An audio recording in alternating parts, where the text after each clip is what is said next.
अस्सलाम वालेकुम everyone, welcome to my YouTube channel. So आज हम एक ऐसे टॉपिक के बारे में डिस्कस करेंगे। आफ्टर दैट होप सो सारे स्टूडेंट्स के कॉन्सेप्ट्स क्लियर हो जाएंगे। सो आज हम फर्स्ट ईयर के एक चैप्टर बायो एनर्जेटिक्स के अंदर हम फोटोसिंथेसिस के बारे में डिस्कस करेंगे। हम सबको पता है कि photosynthesis is a process where plant use light energy and make their food. आप आपको पता होगा कि जो फोटोसिंथेसिस है ये बेसिकली दो हमारे पास फेजेस पे मुश्तमिल है। एक को हम कहते हैं लाइट डिपेंडेंट फेज या रिएक्शन और एक को हम कहते हैं डार्क रिएक्शन। सो इस वीडियो में आज हम लाइट डिपेंडेंट रिएक्शन के बारे में बात करेंगे। सो लाइट डिपेंडेंट रिएक्शन का जो मेन सोर्स है वो हमारे पास क्या है, सनलाइट है। इसमें हमें सन की रिक्वायर्ड होती है ताकि हम सारी प्रोसेस को कैरी कर सकें। सबसे पहले this process occurs at thylakoid plates. Now, where they are located? So basically, thylakoid plates are located inside the chloroplast. ये आप देख सकते हैं, ये बेसिकली हमारे पास क्या है, थैलाकॉइड प्लेट्स हैं और ये हमारे पास क्लोरोप्लास्ट में ये वाला जो एम्प्टी स्पेस आपको दिख रहा है ये हमारे पास क्या स्ट्रोमा है and this is the thylakoid plate. So यहाँ पे हमारे पास लाइट डिपेंडेंट रिएक्शन पूरा होगा। सो स्टार्ट करते हैं कि इस प्रोसेस में हमें क्या क्या रिक्वायर होता है। सो इस प्रोसेस में हमारे पास हमें रिक्वायर होती है प्रोटीन कॉम्प्लेक्सेस की एंड इलेक्ट्रॉन कैरियर्स की। So the protein complexes are photosystem 1, photosystem 2, cytochrome B6 and NADP reductase and ATP synthetase. सबसे पहले now here were electron carriers. These are pheophytin, plastoquinone या plastoquinine and plastocyanin ferredoxin। यहाँ पे बच्चे ज़्यादातर ये भी कहते हैं कि साइटोक्रोम B6 बेसिकली क्या ये इलेक्ट्रॉन कैरियर है या फिर प्रोटीन कॉम्प्लेक्स है। So it also transfers the electron, so we can consider it as electron carrier. Let's move on. The product of light reactions are ATP and NADPH। ये हमारे पास basically क्या है, energy rich molecules है। Means light reaction को करने का main theme ही ये होता है कि हम ATP और NADPH को हासिल कर सकें। अब इनकी रिक्वायर्ड इसलिए होती है ताकि हम क्या करें, इन दोनों को आगे चल के यूज़ करें for the dark reaction. So two event take place in light dependent reaction. First is electron transport chain and second one is photophosphorylation which is cyclic and non-cyclic। ये हम फर्दर डिस्कस करेंगे। सबसे पहले हम electron transport chain के बारे में discuss करते हैं कि इसमें होता क्या है। सो इससे पहले हम ये देखते हैं कि बेसिकली ये फोटो सिस्टम क्या होता है, क्योंकि electron transport chain basically start ही हमारा फोटो सिस्टम से होगी।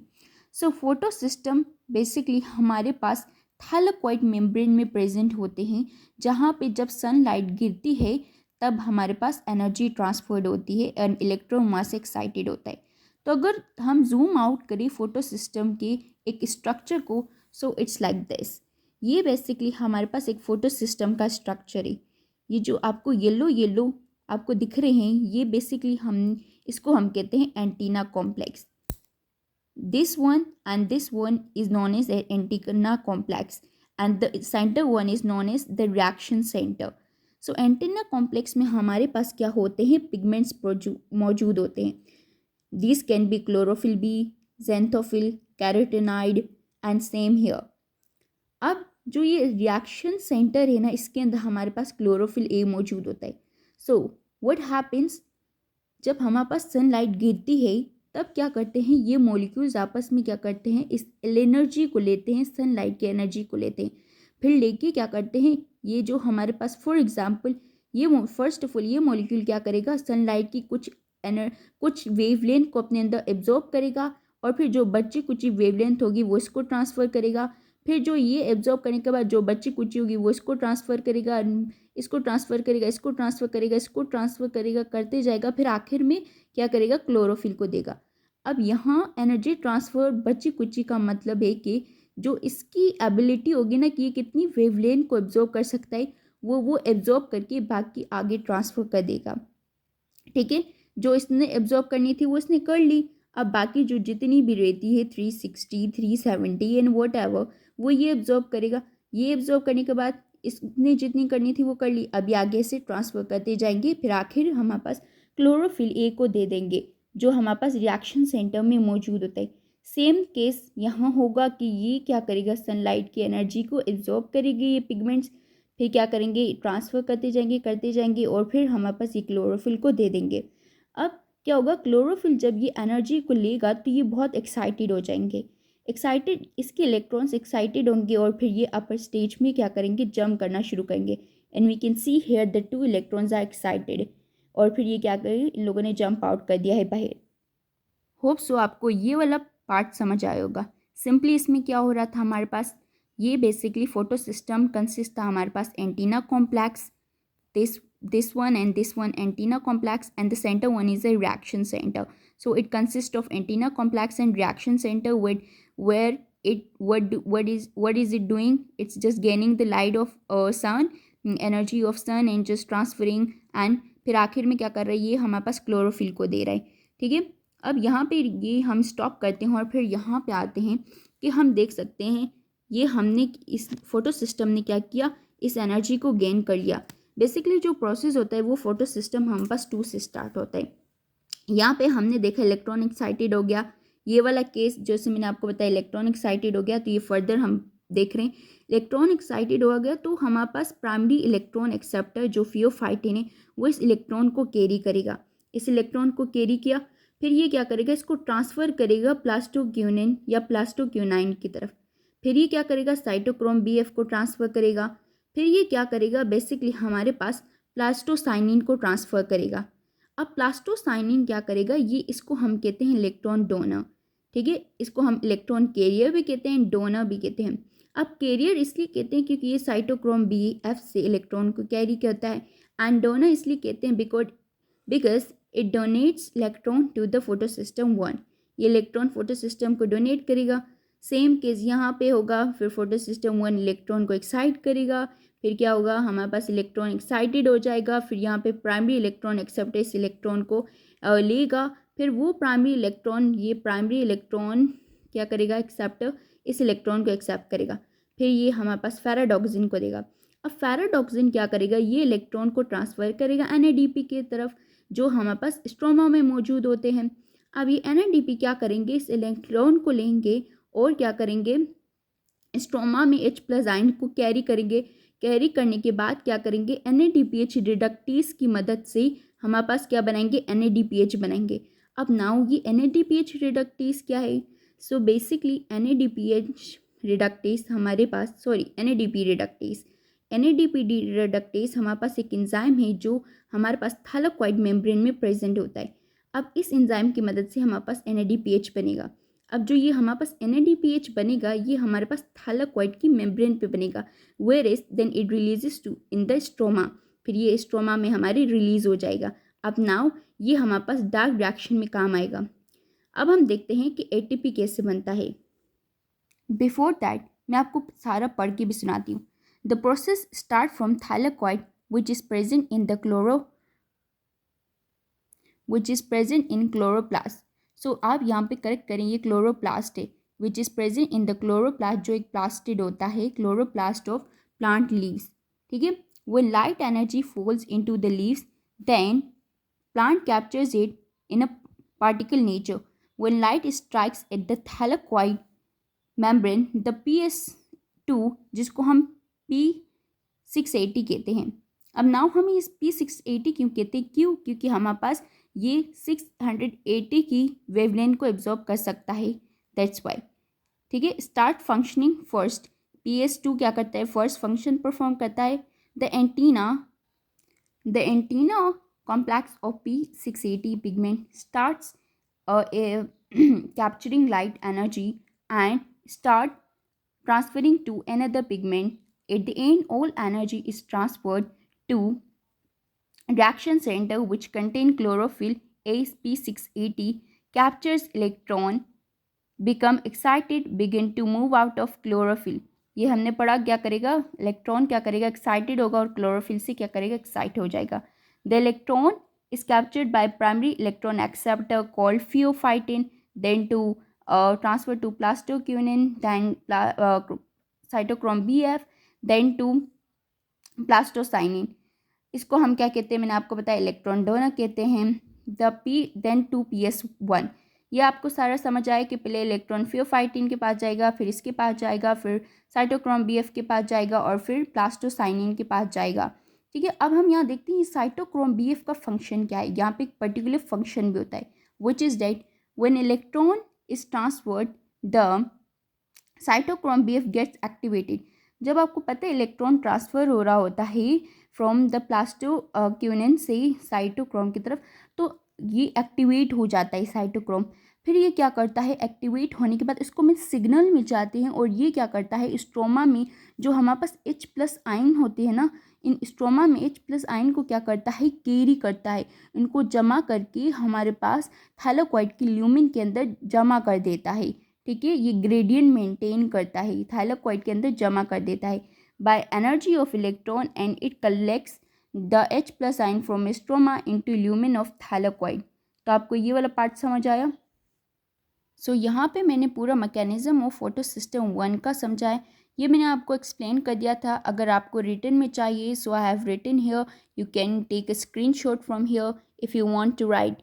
सो मैं आपको एक दफ़ा जूम करके दिखा देती हूँ। If you wanna take a screenshot you can just take it from here. Now हमने तो ये देख लिया कि NADPH बन गया है। So what about the ATP। अब ATP कैसे बनाएं, अब इसके बारे में डिस्कस करते हैं। So basically before going to ATP हम एक चीज़ यहाँ पे डिस्कस करना चाहेंगे, वो ये कि जब PS2 जब अपना इलेक्ट्रॉन उसका इलेक्ट्रॉन एक्साइटेड हो रहा था ना, तो तब PS2 हमारे पास इलेक्ट्रॉन डेफिशिएंट हो गया था। हमें पता है जब भी इलेक्ट्रॉन हमारे पास कहीं अपनी एटम से चला जाता है तो वो पॉजिटिवली चार्ज हो जाता है वो एटम। यहाँ पे सेम केस हो रहा है कि ये PS2 से चला गया तो इलेक्ट्रॉन डेफिशिएंट हो गया। अब इसकी डेफिशिएंसी को पूरी करने के लिए हमारे पास थैलेकॉइड के अंदर ये जो हमारे पास ल्यूमिन है ना, इसके अंदर क्या होता है, फोटोलाइसिस का प्रोसेस होता है। पहले मैं आपको बता दूं कि ये क्लोरोप्लास्ट है। ठीक है, और ये क्लोरोप्लास्ट है हमारे पास, ये थैलेकॉइड मेम्ब्रेन है और ये थैलेकॉइड का अंदर पूरा स्पेस है और ये बेसिकली हमारे पास ल्यूमिन है। सो यहाँ पे ल्यूमिन के अंदर फोटोलाइसिस का प्रोसेस हो रहा होता है। यहाँ पे वाटर मॉलिक्यूल टूटता है 2 इलेक्ट्रॉन में, एक H2H+ आयन में, और हमारे पास ऑक्सीजन में ये क्या होता है, ब्रेकडाउन होता है। ऑक्सीजन हमारे पास एटमॉस्फेयर में रिलीज हो जाता है। ये जो 2 इलेक्ट्रॉन्स होते हैं ना, ये जाते हैं जाते हैं जाते हैं जाते हैं कहाँ पे जाते हैं, PS2 में जाके इसकी डेफिशिएंसी को पूरा कर देते। वेयरएज H+ आयन यहाँ पे एक्यूमुलेट हो जाते हैं ल्यूमिन की तरफ। अब हम देखते हैं कि बेसिकली जो H+ आयन यहाँ पे एक्यूमुलेट होते हैं, इनका बहुत बड़ा रोल है ATP सिंथेसिस में। वो कैसे, लेट्स सी दैट। अब वो इस तरह, हमें पता है कि H+ आयन बहुत सारे यहाँ पे एक्यूमुलेट हो गए हैं। ठीक है, तो अब क्या होगा हमारे पास अब यहाँ पे बहुत ज़्यादा H+ आयन हमारे पास एक्यूमुलेट हो गए हैं और स्ट्रोमा के अंदर H+ आयन्स कम हो गए as compare to in the lumen. तो अब ये ग्रेडियंट को मेंटेन करने के लिए क्या होगा, ये H+ आयन क्या करेंगे, यहाँ से मूव करना शुरू करेंगे।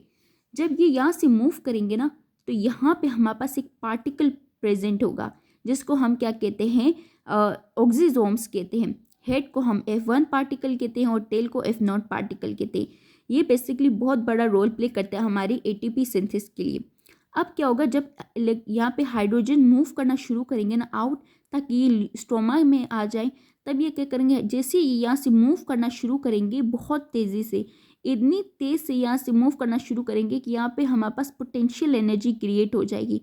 यहाँ पे पोटेंशियल एनर्जी क्रिएट होने की वजह से क्या होगा, हमारे पास इस मेम्ब्रेन में, मतलब ऑक्सीजोम्स की ये जो मेम्ब्रेन है, यहाँ पे हमारे पास ATP रिडक्टेस एक एंजाइम होता है, वो मौजूद होता है। जैसे क्या होगा, हमारे पास ये हाइड्रोजन आयन मूव करेंगे ना, तो ये एनर्जी हमारे पास रिलीज हो जाएगी। कौन सी, पोटेंशियल एनर्जी। अब ये एनर्जी हमारे पास स्ट्रोमा के अंदर ADP और फ्री फॉस्फेट मौजूद होंगे। ये क्या करेंगे, ADP इस एनर्जी को लेके फॉस्फेट को अपने साथ ज्वाइन करेगी, किसकी मदद से, ATP रिडक्टेस या सिंथेटेस की मदद से। ये एंजाइम है जो ऑक्सीजोम की मेम्ब्रेन में पाया जाता है। सो क्या करेंगे, इस एंजाइम की मदद से हमारे पास क्या बनाएंगी, ATP बनाएंगे। सो here we got the ATP that we gonna use in the light independent reaction। ठीक है, ये हम लाइट इंडिपेंडेंट रिएक्शन में यूज़ करेंगे। सो यहाँ पे मैंने फोटोफॉस्फोराइलेशन का भी लिखा है कि इसमें main product what is it, it's ATP and I have written here all. If you wanna take screenshot you may like it's when electron like was being transferred in EDC, then cytochrome BF also transfer H plus ion into the lumen for maintaining its concentration here. Here the concentration of H plus ion become greater than in stroma to maintain H plus ion in stroma. तो ये सारा वही है कि मैंने आपको बताया क्या होगा स्ट्रोमा में H प्लस आइन को मेंटेन करने के लिए ये ल्यूमिन से मूव कर जाएंगे स्ट्रोमा की तरफ। तो जब ये मूव करेंगे तो यहाँ पे ये देखें ये मूव करेंगे फॉर एग्जांपल हाइड्रोजन आयन से ये मूव करती जाएंगे, इतनी स्पीड से मूव करेंगे यहाँ से एनर्जी रिलीज़ हो जाएगी।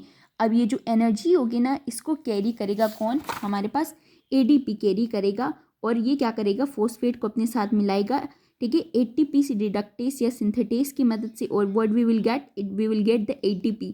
सो व्हाट वी हैव सो हमने क्या लिया, हमने ATP और NADPH हासिल कर लिया है that we will be required for the light independent reaction. So this was all about the light dependent reaction. So next video में मैं आपको बताऊंगी cyclic photophosphorilation and non cyclic के बारे में। आज के लिए I guess it's enough and see I have just like मैंने आपको ये सब दिखा दिया है, and if you have any kind of confusion just let me know in the comment section. I'll be responding you guys soon.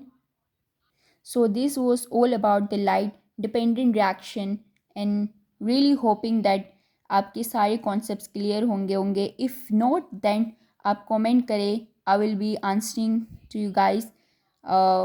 I think it's clear now. And one last thing मैं आपको बताना चाहूँगी, ये ज़्यादातर बच्चे यहाँ पे एक मतलब एक पैटर्न देख के बहुत ज़्यादा परेशान हो जाते हैं विच इज़ दिस, जैसे आप देख सकते हैं ये एक ऐसा पैटर्न है, यहाँ पे बच्चे देख के बिल्कुल परेशान हो रहे होते हैं। सो दिस इज़ वेरी मतलब ईजी एंड अगर आपने ये समझ लिया है ना so this is nothing for you guys. ये वही है, बस आपको ये क्या क्या एक पूरा हमारे पास सीक्वेंस बना के आप लोग को समझाया गया है, ठीक है, ये पूरा सीक्वेंस बना है। अगर आप इसको इस वे में करेंगे ना लाइक बिल्कुल सीक्वेंस में, तो आपकी ये स्कीम बन जाएगी जिसको हम जेड स्कीम बोलते हैं, ये आपकी प्रॉपर्ली बन जाएगी। I think I have miss the point here which is that P680 and P700। सो ये बेसिकली हमने क्लोरोफिल जो ए मॉलिक्यूल है उनको ये हमने नेम दिए हैं P700 बिकॉज ये हमारे पास इतनी वेवलेंथ कैरी करते हैं, इतनी वेवलेंथ एब्जॉर्ब करते हैं, that's why they named as this. So hope so आपको ये सारा क्लियर हो गया होगा and this is the same thing that I have explained here, ठीक है। ये बस आपको इनके स्ट्रक्चर्स बता दिए गए एंड मैंने यहाँ पे जस्ट नेम्स लिखे हैं। सो उम्मीद है आप लोग को ये सारा समझ आ रहा होगा। If not yet then just आप अपने कमेंट्स करें एंड मैं आपको आंसर दूंगी। अगर कोई टॉपिक आपको डिफ़िकल्ट लग रहा है बायो का तो आप वो भी कमेंट करें, मैं वो भी एक्सप्लेन करेंगे। होप सो ये आपको सारा क्लियर हो गया होगा एंड आपके डाउट्स होप सो क्लियर होंगे।